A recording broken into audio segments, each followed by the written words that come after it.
I think environmental justice is a key issue for both this generation and future generations of Australians. There's no doubt that our state governments and also our federal government has been captured by the multinational corporations in particularly the coal mining and oil and gas industries. Our regulations are seriously bent in favour of those major multinational companies to the detriment of the environment and the communities on the ground. So our land and our water and our future is being compromised because of short-term thinking by politicians and bureaucrats who are really knee-jerking to the needs of these industries. We need to do something about it. We need to do something now.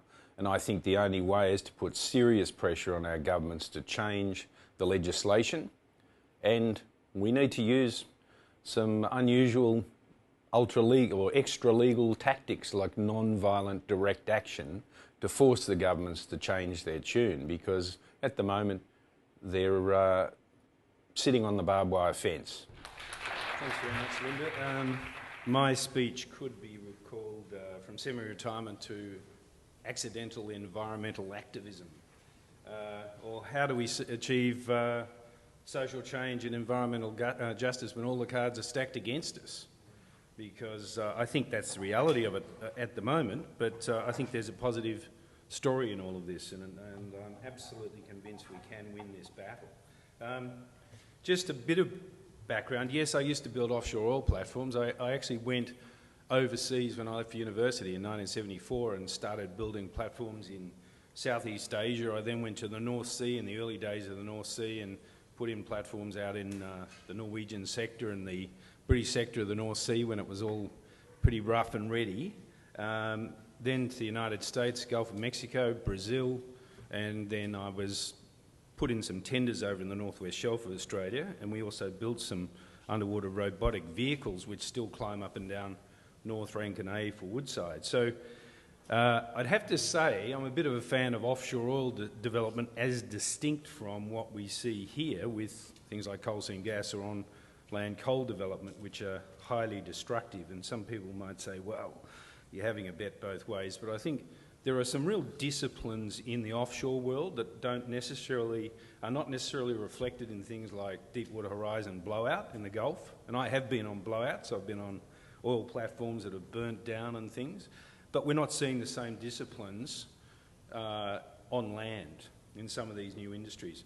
Now, just quickly, there's a lot to cover in 15 minutes. I was dragged into this, if you like, 3 years ago when we discovered that a South Korean consortium led by a junior miner called Cockatoo Coal in Australia had purchased 5 coal assets from Anglo Coal. Now, I also happen to know the investment bankers on the Anglo Coal side of the deal, and I understood that Anglo were delighted to sell these assets because they were underperforming coal licences or sleepers or ones they thought they couldn't develop. The only shock was one was sitting right under my farm in Sutton Forest. So, you know, the first reaction was complete NIMBYism. Oh my God, they want to build a longwall coal mine under us, they're going to destroy the neighbourhood. We whizzed over and talked to Prue Gowd, who's our local member, and had a chat, and we said, we've got to alert people. Did you know about it? She didn't even know. So we held a public meeting 4 days later, 3 days before the last federal election, and we got 400 people in the rain, and that began my journey as an activist. And we set up, on that night, we set up the Southern Highlands Coal Action Group. The Action Group now has over 5,000 signed up supporters. We run it like a business. We have a company, we have a Southern Highlands Preservation Fund, a fundraising vehicle. There's only 2 directors of the company, myself and one other, so we're the guys that'll catch it in the neck if we make a legal mistake. But we have a group of ex-business people, experienced industry professionals from the oil and gas industry, the coal industry. We also have local people who don't have any business background or any wealth or anything. We have ex-car mechanics and so on working in our team, and we're divided up into a marketing and sales group who go to markets every weekend. We've got technical specialists who formulate submissions. We've got some legal people and so on. So we run it just like a business. But let's get back a bit to the Southern Highlands. It's a, as you know, it's a tourism area. It's a sort of retirement area. There are boutique agricultural activities. There's horse breeding. There's cattle studs. There's truffle businesses. There's vineyards. A lot of retired people, and many towns and villages. 40,000 people in the Southern Highlands. We're part of the Sydney catchment. And there's some unique geology, particularly in the area where we are. We have an underground aquifer, one of the most productive in New South Wales, I have subsequently discovered, sitting right above the coal seam. So when POSCO, who are our protagonists, the South Korean steel company, announced they were going to longwall mine this area, no ifs and no buts, there were no questions in their mind that was going to happen. They were going to start mining in 2016 and extracting a couple of million tonnes of coal a year. I had a meeting with the chief executive of POSCO and said, well, there's no way you're going to achieve those objectives. You're actually not going to get this mine off the ground for a whole lot of fundamental reasons. So that started our relationship with POSCO off on a good footing. In addition to the South Koreans wanting to mine under Sutton Forest, which, to give you an idea, is the mining licence area was 115 square kilometres. We then discovered that a two-bit company called Leichhardt Resources had been given a 3,170 square kilometre coal seam gas lease across half of the Southern Highlands, right down into the Shoalhaven. And when I say two-bit, I mean two-bit. This was issued by McDonald to a one-man band in a Sydney law office, a guy called Simon Tolhurst, who had no experience, no expertise, no money, and no reason to be given that licence, and the two others he was awarded by the minister at the time, which, by the way, have since been renewed by the coalition government, and that's another story. To add spice to this story, we also had Berrima Colliery down the road, smallest coal mine in New South Wales, providing coal to the Berrima cement plant.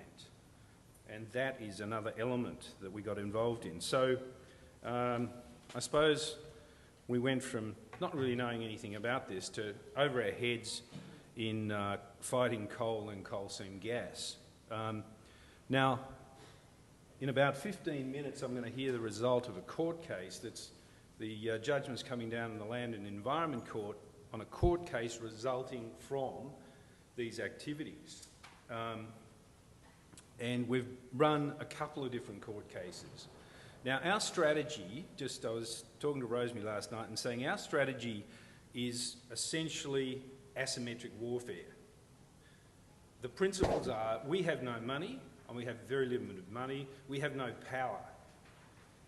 We've got to use limited money and limited power fighting against some of those powerful, well-funded, well-lobbied industries in the world, in coal mining and oil and gas. That's a daunting task. So I hate to say it, you've got to think like your Ho Chi Minh up against the US Army with all their weapons and many hundreds of billions to spend on trying to obliterate you. And so you must think tactically and strategically and tactically in this war.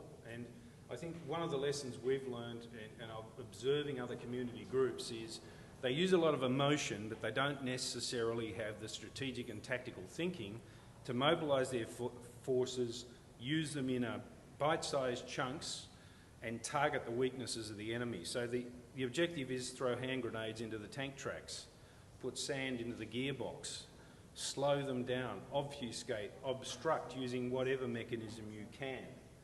Now, getting back to the issues on the ground, I'm going to run through these very quickly because I could spend, an hour, 2 hours talking about this. The legal case that's in the Land and Environment Court at the moment came about because Hume Coal, which is the joint venture between POSCO and Cockatoo Coal in Sutton Forest, took one of my neighbours to court to gain access to a private road that linked the main road, Golden Vale Road, to a property that they had managed to sign an access agreement with one of the landowners. Now, in our area, all the landowners, by and large, have said, we don't want the coal company on our land. We've mobilised total resistance, but there are 3 or 4 people who've said, we'll allow you on. The landowner said, no, we've blockaded the road, privately owned, for 7 months. So there's been a blockade in Carter's Lane for 7 months, and it's little old knitting nannies. It's people drinking, sometimes we get there and we have glasses of wine. It's sort of a bit of a party atmosphere, but it's been going on, went on 24/7 for the first 2 months, and since then we run at 7 a.m. to sort of 5:36 p.m. in the evening, and we have a chicane set up so no trucks can get up the road. The protagonist took the landowner to court and said, we're going to force access onto this property via your road. There was a slight complexity across all the properties in this district, including my own. There's a covenant that was put in place by one of the landowners who had originally sold the properties that said there can't be any commercial activity on these properties except for agricultural activities. Now, the legal experts know better than I that covenants are quite a questionable device. And the issue was, does the covenant overweigh the Mining Act? Does the miner actually have right of way up this road? And they attempted to get an interlocutory injunction in November. We fortunately knocked them off in the court. The judge said, well, if I give you that, you're going to get on and do your drilling. It'll all be done. And we haven't heard the case. So we went back in February, and we're waiting now for this morning. Justice Shee in the Land and Environment Court is passing down his judgment. It's going to be interesting because it's precedent setting and he's taken quite a long time. So we're hoping we get a win. So if I start jumping up and down, you'll understand why. That's the Hume coal issue. There's a lot more happening there. We've got 9 landowners who've had access demands from the company. They've had Section 142 notices. If any of you are aware of the Mining Act, there's a whole process of a series of notices. The company's been rolling through the notices without any consideration for the practical, logic embedded in the Mining Act, which means landowners are supposed to be able, even though they're effectively forced to give access technically under the law, there's supposed to be a process of discussion and the evolution of an access agreement through discussion and followed by potential arbitration and so on. And we've found our company has just used the law in a very narrow legal way to issue a notice, wait 28 days, issue the next, wait 28 days, and not give landowners any ability to really negotiate. So we've mobilised a little counter-attack, and we're coordinating all 9 landowners, and we're hitting this coal company with everything it's worth. Every detail in the Mining Act we're asking them to respond to. We're treating every access agreement separately. So we're mobilising what you call a coordinated legal assault without using a lot of money on their position. Now, this ultimately may result in illegal, non-violent blockades of these properties, but that's down the track. So that's all underway, and that is a very interesting situation, and it points up a lot of holes in the legislation. We've also won a case against Boral for the expansion of the Berrima Colliery. They wanted to expand a very small coal mine, double production. This coal mine wasn't licensed, and they were advised in 2005 they had to license it. They put in an application under Part 3A in 2012. They failed to provide a thoroughly researched environmental impact statement. Planning assessment or planning department gave it the tick. Planning assessment committee gave it the tick. We looked at it and said, there's no way. They've trashed the aquifer. They're throwing polluted metal into the Wingecarribee River. We're going to take them to court. And we did, and the court, the Land Environment Court, supported our case and has not licensed the mine. So Boral is presently appealing on a judicial review at the moment. We'll see where that goes. But look, I could go on and on about using the law and using elements of the law and other tactics to hold these people off. But in conclusion, what's our objective? Our objective is not to shut down coal mining in Australia or even shut down all business activity in the Southern Highlands. It's actually to force the government to tighten the regulations. Clearly, I don't want to be mined under my property, and we don't want coal seam gas in our area, but I'm now involved with Drew Hutton behind the scenes very broadly in the Lock the Gate movement, and we spend a lot of time travelling to other communities, helping them think about how they fight this huge, what appears like the aliens coming over the hill. I believe, very simply, there's strength in numbers. We're trying to mobilise all the communities in New South Wales, all the communities in Queensland, and get together and fight this war as a joint exercise. And the weapons of the internet, social media, and so on help us. They're the asymmetric tools, if you like, that are helping us get there. The government, where do they sit? In New South Wales, they're straddling the barbed wire fence. They've put in place some policies that are half good, but have got serious holes. They don't seem to want to go the whole way on anything they do, whether it's strategic land use, aquifer interference, agricultural impact statements, or whatever. They get halfway, they stall out, and they put an out for the miner. No one trusts them. And we've tried to explain this to the government. If you keep going this way, it's all-out war on the ground. No one trusts you because your actions don't reflect your rhetoric, both pre and post-election. So there is a lot happening. I think we will win because I think communities are a lot smarter than politicians and bureaucrats. And by the way, you know, when we all work together, we can knock them over. And I mean with a combination of smart thinking, education, and in some cases it might have to be things that you should close your ears. You don't want to hear illegal activity on the ground. So thank you very much.